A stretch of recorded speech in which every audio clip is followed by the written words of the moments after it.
ಜೈ ಹಿಂದ್ ಸ್ಟೂಡೆಂಟ್ಸ್ ಒಂದು small information ಕೊಡ್ಲಿಕ್ಕೆ ಬಂದೀನಿ. ಏನು ರೀ ಅಂತಂದ್ರೆ ಸೆಪ್ಟೆಂಬರ್ 2ನೇ ತಾರೀಕಿನಿಂದ Agniveer plus SSC GD batch ಚಾಲೂ ಮಾಡ್ಲಿಕ್ಕತ್ತೀವಿ.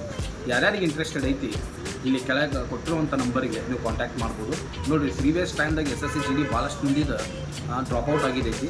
ಆಮೇಲೆ ಅಗ್ನಿವೀರ್ ಈ ಸರಿ ಏನೈತಿ ಲಾಸ್ಟ್ ಅಟೆಂಪ್ಟ್ ಇದ್ದವ್ರ ಮಂದಿನೂ ಭಾಳ ಅದಾರ. ನೋಡಿರಿ, ಫಸ್ಟ್ ಅಟೆಂಪ್ಟ್ ಇದ್ದವರು ನಂದು ಲಾಸ್ಟ್ ಅಟೆಂಪ್ಟ್ ನಾ ಎಟ್ ಎನಿ ಕಾಸ್ಟ್ ಮಾಡಲೇಬೇಕಂತ ಕೇಳಿಸಿ ಈಗಿನ ಥರದ ಪ್ರಯತ್ನ ನಡೆಸಿದ್ರಂದ್ರೆ ಅಲ್ಲಿಗೆ ಬರ್ತೈತಿ. ಇನ್ನು SSC GD ಇದೊಂದು ಸುವರ್ಣ ಅವಕಾಶ ಐತಿ. ಯಾಕಂದ್ರೆ ಪ್ರೀವಿಯಸ್ ಮುಗದೆ ತಿನ್ನೋರ್ದು ಪ್ರಿಪ್ರೇಷನ್ ಚಾಲೂ ಮಾಡಿರಿ ಅಂದ್ರೆ ನಿಮ್ಮ ಗುರಿ ಮುಟ್ಟೋದಕ್ಕೆ